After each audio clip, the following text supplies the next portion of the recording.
Gareth, definitely. Anyone quite like Gareth just gets things going. And one of the things he's just doing is this little conference or something, isn't it? Yeah, so you're going to talk a bit about... I'm going to talk a little bit about the World Health Innovation. So I'm also going to talk about the Canard Ambassadors, which is a business community kind of network group that I'm involved in as well. And it all seems to be kicking off in and around Carlisle, but actually coming to Sheffield today, it's happening here as well, which is great because I think it's just the community is getting involved, collaboration is key. So I'm going to start off with the World Health Innovation Summit, and I'm going to just, is this it? Just touch this? Yeah, absolutely. So, firstly, I'll just give a little bit of background on who I am and where I've come from, because clearly I'm not from around these parts. I'm certainly not from around these parts. So you're probably wondering, how does an Irish guy end up in Sheffield talking about community engagement? I wonder about that. Okay. It's great. It's the Welsh name, aren't we wondering about? Yeah, it's a great small place. So I was previously the Chief Officer of the National Haemophilia Council, which was a statutory body that was set up following the Lindsay Tribunal to advise the Minister for Health on all matters related to haemophilia. I also led national programmes on endoscopy, hemochromatosis, variant CJD, hepatitis C, HIV, all those sort of areas were under my kind of mantra, shall we say. And I worked in primary care, health promotion, acute hospitals as well.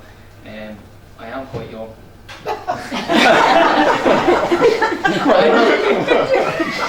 Even though I've done quite a lot, one of the key things when I first joined the health service was I was told to get in there and move around as quickly as possible, and that is what I would say to anyone: get as much experience as you can and move around. So 2 years ago, why did I move to Cumbria? My wife is Cumbrian. She's from a small village outside Carlisle, Cold Hill, and I moved here for family reasons.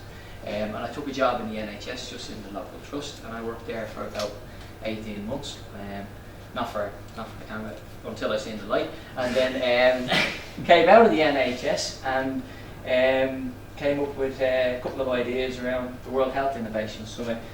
And how that all kicked off was a couple of events, and it is mainly a platform for collaboration, and it's about the community and it's about encouraging people to work together. Everything that we see in here today is what we're about. And when I say we're about, I mean everyone in this room, because it actually applies to everyone in this room. And we have Dr. Hannon, who's actually our chairman, which is great to know. And then we move on. There was 2 significant events, I suppose, that gave me the inspiration to come up, because I suppose I am the founder, I'm the chief executive of the World Health Innovation Summit. And how did I come to this idea around bringing communities together? And there was 2 significant events that kind of framed that, shall I say. So in March I joined a group called the Carlisle Ambassadors, and you'll see them here. They're a group of businesses in Carlisle, and they've all come together and they're working for the community. It's not for profit, it's not for the benefit of their business. However, there is a knock-on effect for the business, because they're doing good work for the community. And I joined them, and I quickly realised that this wasn't just about networking, this was actually about delivering projects for the local community. And I'll go into a little bit more about that as we go down through the presentation. And then the second event was actually meeting for the first time with Dr. Hannon, with Ross, with Ollie, with Chris in Manchester. And that really was the inspiration that kind of pushed me forward to kind of think about the World Health Innovation Summit. And we did talk about this at the time, and we said that there was going to be significant change, and I think that in that room, that was the catalyst. So if we move on. Wow, so the last time we met, a conference came out, and what's going to come out of this one? Yeah. So we spoke about the importance of social media, and I suppose this whole entity, and this really does show how important social media and what a tool it can be. And we talked about earlier about the fear that's out there of social media. There's no fear, just go do it. Like we mentioned earlier, I would be encouraging people to get involved in social media because of the learning aspect, and you can learn so much, even from an academic point of view. The publications that are publicised on Twitter is amazing. It's just a fabulous entity. So how did I? It was a meeting I had with the Carlisle Ambassadors, actually, because Cumbria at the moment is going through a lot of transition, a lot of development, a lot of money going in around nuclear energy, new airport, a lot of growth in the region, and there's a bit of a problem around retention and recruitment of staff. And I met with Fred Story and some of the other ambassadors, and we were having a strategic chat about, you know, how do we make this sustainable? And I asked the question, I said, well, who's spoken to the NHS then? You know, have you had any sort of conversations? You're going to build 3,000 houses and you're going to bring 20,000 people here, and, you know, another 20,000 people down the west coast. And who's going to provide the healthcare? Because at the moment we're struggling. And that conversation hadn't even crept into their mind. So I kind of took it upon myself and said, all right, looking at my previous background and experience, I said, if we bring international speakers to Cumbria, to Carlisle, and we get, you know, some high quality speakers, patient-led, and we get a peer-reviewed journal, and we get it published, disseminates down through the system, gets into the education system, and then people will want to come to Carlisle and Cumbria, live, work, and enjoy and invest, then we get a result. So, hence a tweet, and I sent out the message on a Thursday evening and said, anybody interested in coming to Carlisle for a Health Innovation Summit? And it was just like, bang. Sunday morning, I think I had something like 200 messages in my inbox, people interested in coming. And when I mean people interested in coming, who do I mean? So, it's about patients, clinicians, managers, voluntary sector, education and business all coming together. It's a platform for all, so that we can all share ideas, our community coming together. So it is slightly different than what we've had before, because in the past we may have had a conference that's just been patients, or maybe just clinicians, or, you know, this is for everyone. Because, you know, there's techniques that are used in business that we can learn, and vice versa. So we can share information, so we can share knowledge and encourage each other to inspire innovation in health and social care. And our tagline is Together We Inspire, and that's what we're about. So, who have we got? So this is the response, which is a pretty impressive lineup. If you go through that list, you know, Roy Lilly, VJ Nat from the King's Fund, we have local interest there, Professor Alison Marshall, all the NHS trusts have signed up locally, which is really encouraging. Dr. Prabhu, Dr. Hannon, we're very delighted. Olive O'Connor, so she's developed a Medi-Story, and she's a patient innovator, and she does a lot of work internationally. She's going to come. Dr. Hart is going to speak. Various others, and you'll see, you know, it's incredible how it just took off from just one tweet. We got a venue. City Council have been really supportive because they understand the importance of this. So what do you do when it kicks off like that?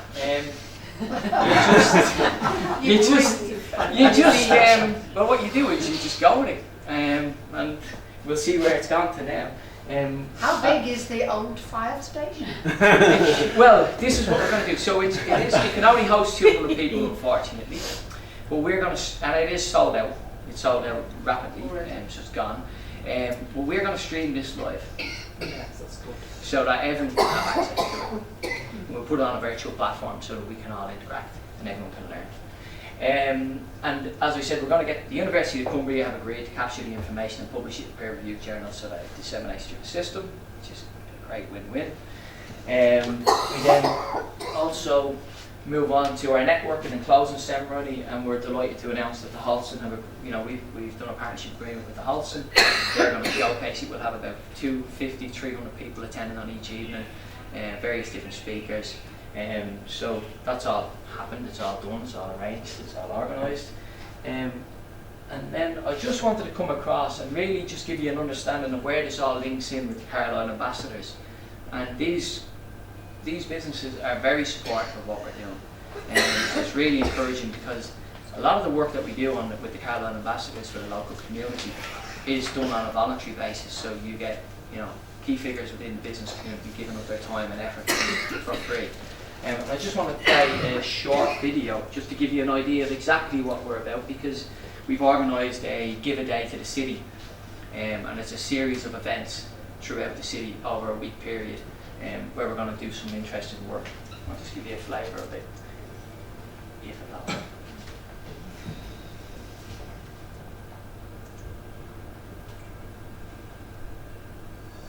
the whole concept of Give a Day is incredible. The power of lots of people doing their bit, whether small or large, to make a difference. It makes a big difference to the city, really making a difference. My dream is to make Carlisle not just a great place to live, to work, visit and invest. My dream is to make Carlisle a fantastic place. Give a Day to the city is all about whatever you're passionate about, whatever you want to see happen in the city, whatever's in your hand, just giving it away.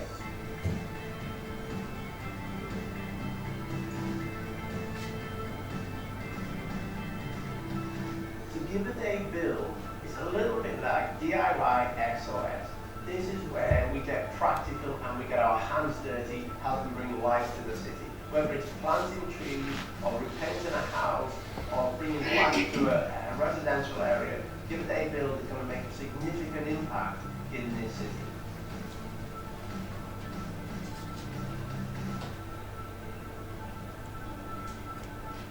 So Give a Day Inspire is where the business leaders in the city come together and give their time and skill and resources to help startups or unemployed or smaller businesses move on and develop their business.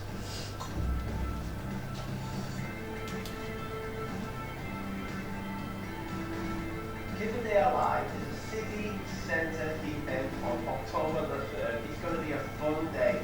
Load of stuff going on, aspects of health, aspects of adventure, and celebrating what's been going on across the city in the week beforehand. Give a Day Street is where everybody gets to play. Whatever you want to see happen in the city, grab some people, get some passion, and get started. Whether it's a street barbecue or cleaning up a local park, painting a neighbour's house, just get involved. And that's going to be an opportunity to help bring life to the city.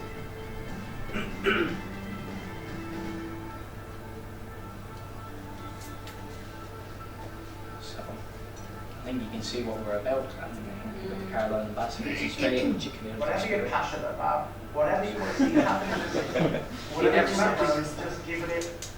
So, just from a practical point of view, so this is what we kind of do, the ambassadors. These are local businessmen giving up their time, they go out, we painted up a pavilion. The city council actually provided the paint free of charge, and then you'll see the result. There's a whole day's work, teamwork, team effort. But this has a knock-on effect for the health service.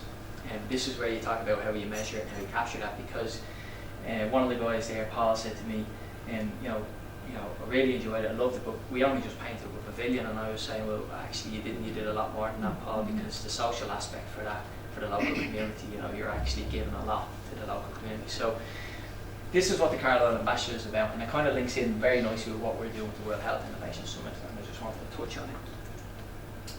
So back to what the World Health Innovation hopes to achieve, and it's about together everyone achieves more, which we all know and which we've demonstrated here today. And where we've gone and what we've done. So we very much are about interacting with the local community, and this is Vox Pops. Anyone familiar with Vox Pops? People know? Yes? Okay. So just going out into the community and asking their opinion about how they would like the services configured or run. And then we can share that information with the NHS or with social care providers, and that's what we hope to do, because we want to disseminate information so that we're learning all the time and we're improving consistently. We had our first seminar on culture change actually recently at the Imperial College in London. And you can see that's Dr. Suresh Rao, Anthony McCann, myself, and Deepak Nawal, who's a social entrepreneur. And the majority of people on our team are very much social entrepreneurs, very much people who are committed to the local community, and very much people who want to give back and share ideas. And you'll see where we've gone and how quickly this has grown. So we're very much about supporting local communities and partnerships of trust. So local organisations like the Kendall Organ Donor, Town Initiative, the Happy Mums Foundation, which looks at depression and postnatal depression. We very much support those. We provide a platform for them to contribute through our blog so that we spread the message. And then we work closely. I've been doing some work with local NHS trusts on maternity services there. So it's all about collaboration and working as a community. It's just giving you an idea of what we've actually done, and this is how we've tapped in internationally and what's happened through the Twitter and Facebook and the power of social media. This is Dr. Cathy Hughes, and she started an initiative called I Look Like a Surgeon, and she's trying to break down the barriers that, you know, surgeons are people, behind a master is an individual, like ourselves, and that has to be broken down. And she's contributed to our blog, and we've linked in, we've held Twitter chats with herself in the States. She's based in the States, and I spoke to her at the weekend. So we're sharing best practice now around the world, and it's all done through social media. Moving on, so we've gone into Africa now, as you can see. So All the problems here. so it's all being solved. You don't think small guy? Yeah. So you've heard of the snowball, and it's gone now. Well, this is 1 billion Africa, so we've linked in with 1 billion Africa, and basically about 1 billion Africa, they realise that there's 1 billion problems in Africa, and they need to find 1 billion solutions. And what we've agreed is to share information with them, and then the prospect of actually putting a summit on in Ghana. That's what we're looking at the moment. So I've had initial conversations about how we do that. And in Ghana, yes, and so that's where we're looking at. I will go into a bit more detail about some other areas that we're exploring as well. So we move on then, and this is an example of the kind of platforms that we provide, and we share information. So this is Georgina Hanna and her daughter. And she shared a blog on cervical cancer and eating disorders last week. So we cover all spectrums. We really are a platform for all, and we encourage people to contact us and share your story so that we can disseminate the information and people can learn from that experience. Moving on again, and this was probably one of the most inspiring stories, I suppose, that from a personal point of view. John Canard contacted me very early on. He's living with heart failure, and he's a pump for a heart at the moment.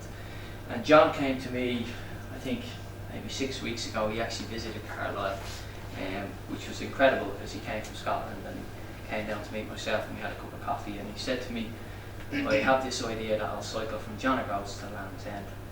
And I said, are you mad? I said, he was living with heart failure, and he said, I'm going to do it.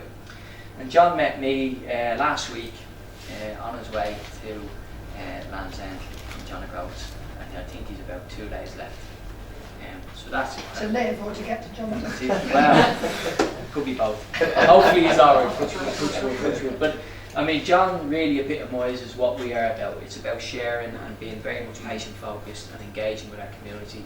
And the spirit that is shown there is just incredible, and that's kind of part of the inspiration behind what we're actually trying to do.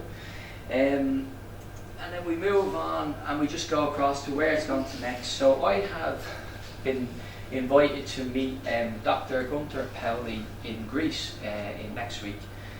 He's a social entrepreneur who advises the UN on social enterprise, and he has contacted me and asked to go and speak in Greece to the Mariaki people, which is a social enterprise initiative.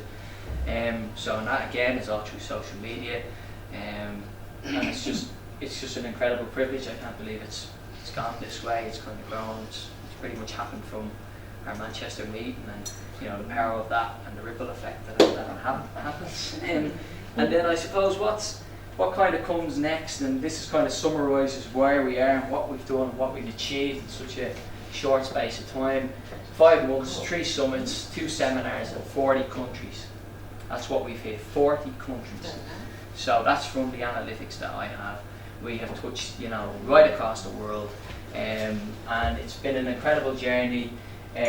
We have agreed verbally to work with Newcastle University, which everyone, well, people don't know they are one of the top academic institutions in the world. We consistently have Twitter chats on a Monday evening where we cover all aspects of health and social care. So we have nutrition this week, we have fitness coming up on a Monday, so we cover all aspects of it.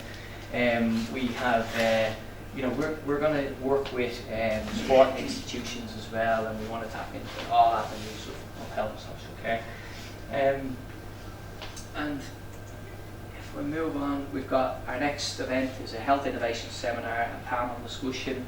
Dr. Hannon and myself, Professor Marshall, Tim O'Donovan, And Jordan Hull is a British triathlete, and he's our World Health Innovation Summit ambassador.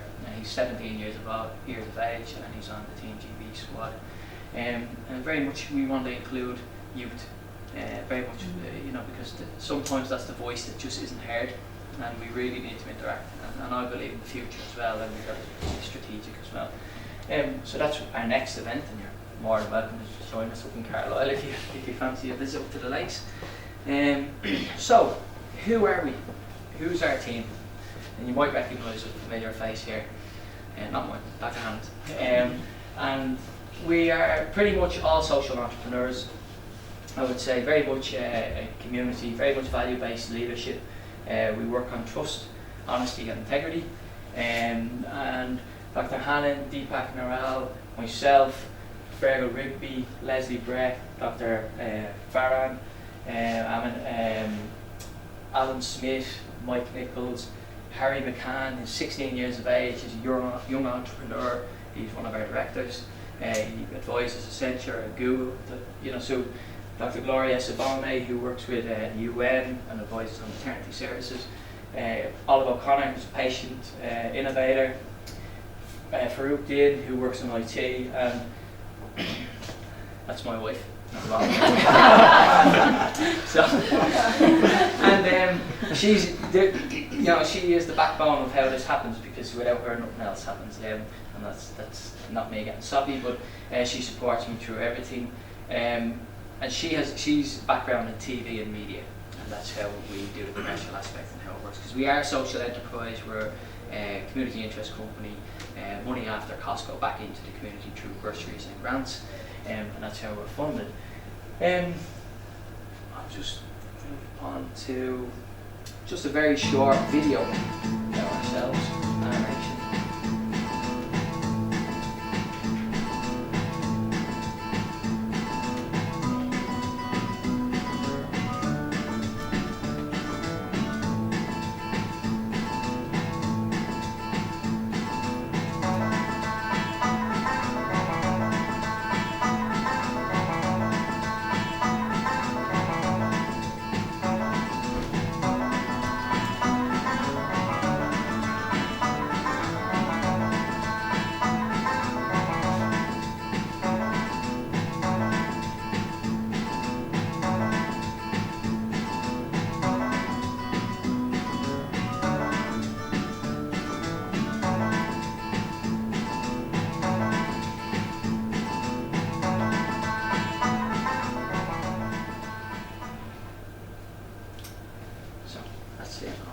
Just a little bit of an animation, just to give you an idea of what we're about.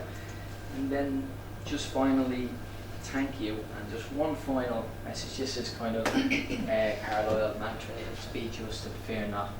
And that's what I would say is be just and fear not. And just as a thank you, I would also just like to say to Ollie, if you wouldn't mind coming up and have a thank you for hosting us today. Oh, very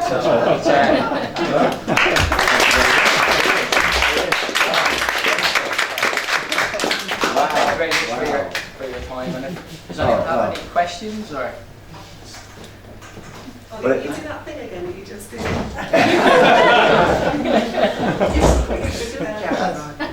No, I think I'm better off without it actually. I think people won't recognise me. Try to sing it first if you actually come together. Come on.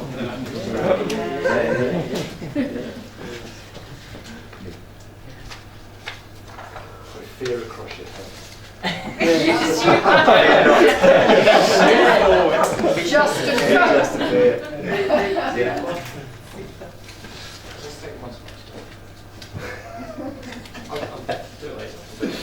Brilliant. What an example though of how you can just take an idea and run with it. Do you know what I mean? That's you've taken it to a different level, Karen. It's incredible. But, wonderful to be in some way part of that. It's just amazing. And, but actually sums up quite nicely, mirrors in a lot of the stories we've heard today, just how people are not for, have no fear and just go for it. And it's incredible. I've got a huge amount of respect for everybody who's been through this room today, because it's just that's the characteristic that unites us all, actually, that we're brave enough to step outside the box and go for it. So we will watch your journey very closely and be part of it, hopefully. I look Fantastic. forward to coming back and actually Yeah. sharing the experience and Yeah. you know, to join us and become part of it as well. I'd really like, you know, people in the room to join us and to share your knowledge and, you know, contact us and get involved. That's what it's all Gareth, about. if you want to fly me to Ghana for I that was gonna conference,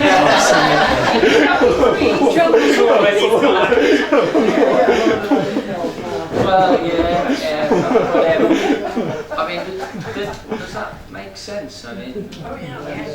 yeah. I mean, if I would just add a few words, and that is that, you know, at the end of the day, you know, we all get all excited about global, and you know, who knows, some of us might end up going to Mars one day. But actually, if it doesn't happen in your own patch, if it doesn't happen in your own house, if it doesn't happen in your street, somehow it's really strange that it's easy for us to travel to the other side of the world, but it's really hard for us to go and see the neighbour next door. What's all that about? Why is it that it's so hard for us to think about the people right in our own community? So when Gareth sort of approached me and said, "Oh, you know, well, you know, I see the Richard Branson. I hope you do as well." But yeah, you know, this is the new version of Richard Branson, really, and he really is there. And we need those dreamers. We need those people who are going to go to the moon and go to Mars. But let's not forget about the person next door to us. And that's why I think that the first event, the Carlisle Summit, is really critically important, because the people there are really struggling. The services are really struggling. They've got shortages of doctors, nurses, allied health professionals, all sorts of issues out there, and there are people with massive needs that are growing at a rate of knots. And so we're hoping that through these activities and things, we can somehow try and help to stabilise Carlisle and the surrounding areas and see, and it's actually such a beautiful place. I mean, you know, you keep going out on your cycle rides and things and showing people how beautiful the area is. Do you want to say a little bit about the photographs of, you know, some of the doctors, the trainees? Yeah, so I mean, As an look, example. you know, we do have a current issue there around recruitment and retention of staff. I mean, for me, it's my inspiration is the region. It's also my family home. Like that's, you know, I want to live in that region, and it is a beautiful place. And this is about showcasing how that inspiration can, you know, manifest itself into people actually saying, well, I actually want to go and work and live there, because we are struggling to recruit and retain doctors in the region, and then that has a knock-on effect because locum costs go up through the roof, and then you also get the knock-on effect for patients, because you don't get the consistent care, you don't get the attention to need, and you know the system actually just kind of alters, so it does have a big social impact. And so I'm hoping, you know, the plan is with this is that we can attract some staff and bring them to the region, and then retain this. You've hit the nail on the head as well. This isn't about, you know, it is named the World Health Innovation Summit, and yes, we want to share and, you know, disseminate information, but it's very much community based, very much about, you know, empowering people, leadership, everyone taking ownership of it. This is not a limited company. This is a community interest company. This is for social good, this is a social enterprise, and we made that very clear from the outset, you know, because what we want to do is empower the community and for people to take it and run with it, you know, and share ideas, and you're going to have an opportunity to rub shoulders with businesses who have a lot of expertise, and voluntary sector who have a lot of expertise, and the NHS can learn from that, you know, education can learn from it. So in the other countries, are you hooked into communities there? Yeah. Okay, so what we're hoping to do is inspire the local community themselves. As I said earlier, that the assets are in the community. Yeah.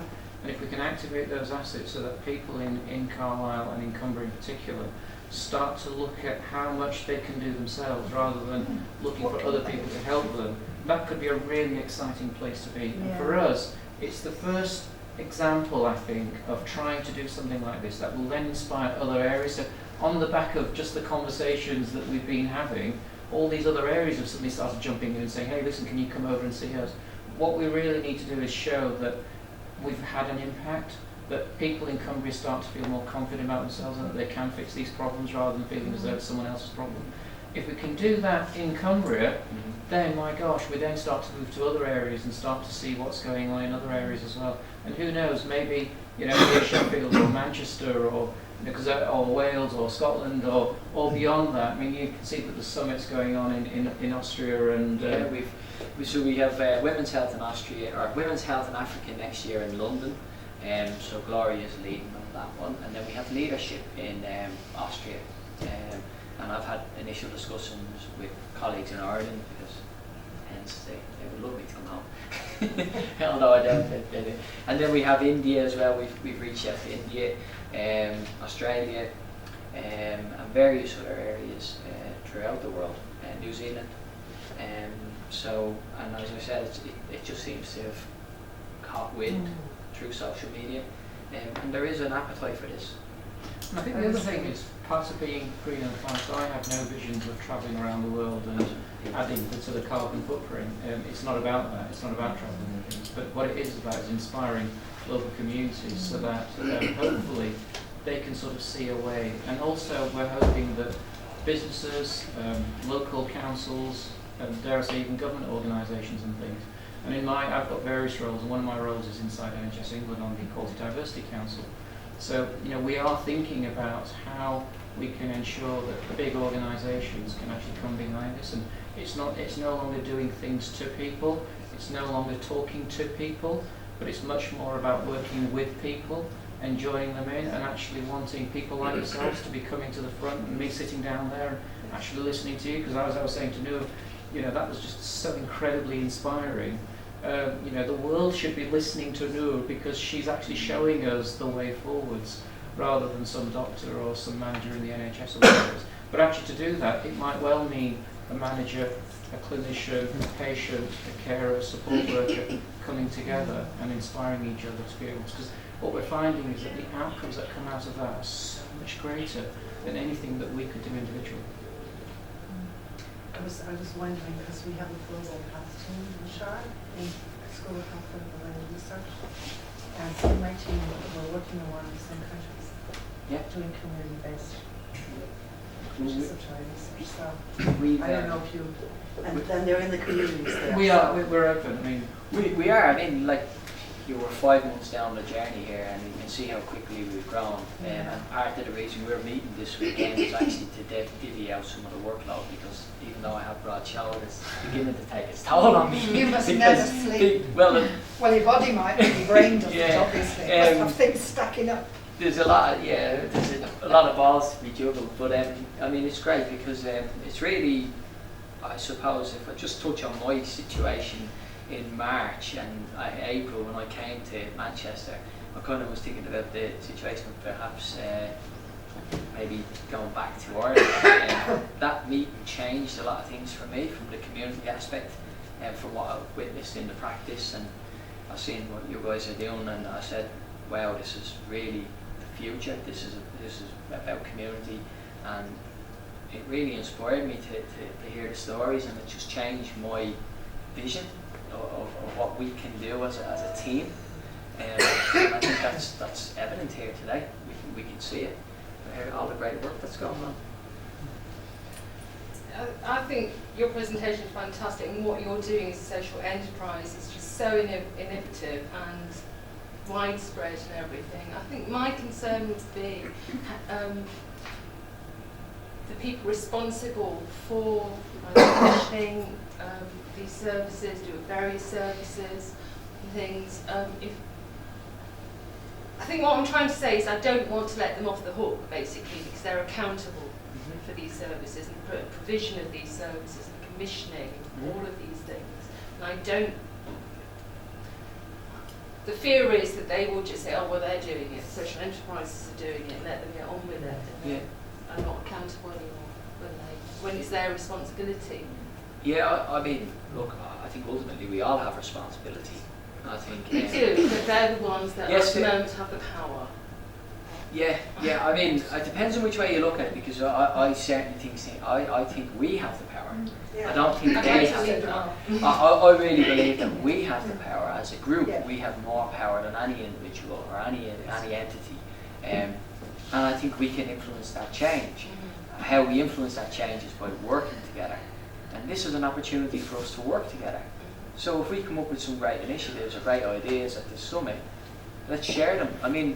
one of the, I mean, this is going to be done very innovatively, because there'll be a 20-minute session with all those speakers, and then there's 20 minutes Q&A to stimulate the group. So similar sessions to what we have here, so that we then capture the information and then we disseminate it, and then we share best practice. So that's the whole idea. But you will influence change that way, in a very positive way. And locally, we've just formed a group, and we've started a community garden. And it's generating a lot of interest. Lots of different people from lots of different backgrounds are getting involved. And the council are really excited because they're going to be able to tick a box. They're really excited. Oh yeah, but it wasn't them that did it. It was us. It was the people locally who came up with a good idea and started saying, well, I know so-and-so and they could do it. It's just incredible privilege to be part of it. Absolutely. I think what's key to this as well is the ambassadors, because the appetite is there. I know, because I know that the people involved in the ambassadors, and they are genuine people who want to help people, who want to do social good, and these are people who, you know, are business people who want to give back to the local community. And I am 100% certain that there are people in Sheffield who will do the same, and there's people in Manchester, and there's people in Glasgow, and there's people in Southampton, there's people all over the world who are willing to do social good. Sometimes you just have to ask. And I don't think we've ever asked. Some people are good at asking, though, you know, aren't they? probably that's where I get on the little. Some people are really good at asking. I think your point is very good, though, and it is about trusting relationships as well. But what I'm finding is that there's a lot of clinicians and managers who are working in the system and thinking this isn't going to work. You know, they're seeing that the strategies that they've got are sort of disappearing in front of them. And so we're hoping that they won't see this as a challenge, but see it as an opportunity and want to join in and get involved with it and support it and add to it. And hence the point about that actually, if you are within health and social care, don't see this as a challenge, see it as an opportunity to enhance what you're already doing. It's about helping each other and working together. And we will get out of the way for you to get on and do, basically, and not try and take it over, because it's not about power. I mean, you know, none of us are interested in power. It's about trying to return back. And I say, really, the power is for people like yourselves and Don and people that we heard today. You know, they're the ones with the real power. They don't realize, you don't realise it, but you're actually the ones with the greater power. It's interesting because you say accountability, and we have a new platform now where we can hold people accountable, and it's called Twitter, and it's called Facebook. So you know, we've changed. The dynamics has changed, which is for the better. And so you look at what's going to happen over the next 12 months. You know, you Facebook, Google, all racing to get these drones up in the air so that they can open up the world to everyone. So at the moment you've got 1.8 billion people who use the internet, and within 12 months you'll have 7 billion. So we're only scratching the surface with this. And where we go with this, we can empower a lot of people, share a lot of knowledge, and help a lot of people. And we want to spread it so that, you know, it's not us having to do it all the time. Actually, there's always other people. You all can do it as well. You can become local champions, and you can go out there, and when the call comes, do you want to go to Ghana? Do you want to go here? Do you want to go there? To help people spread it. But it's, you know, I think I certainly do not want to be traipsing around the world. I can say that straight up. That's not what I can, you know, what I would be encouraging is the communities to take ownership and take it and run with it. You know, it was a conversation I had with 1 Billion Africa, was, you know, they said, can we host this? And I said, of course you can. You can run one yourselves. You don't need me. You just do it. Like, you know, so that's what we'll do. Like, it's not, everyone has anyone approaches me and says, or our group and says, can we run a World Health Net? Of course you can. You know, we can put it on virtually as well. You can have one in Sheffield, and we're happy to facilitate and help in any way we can. Fantastic. Thank you very much. Thanks, guys. Thanks, guys.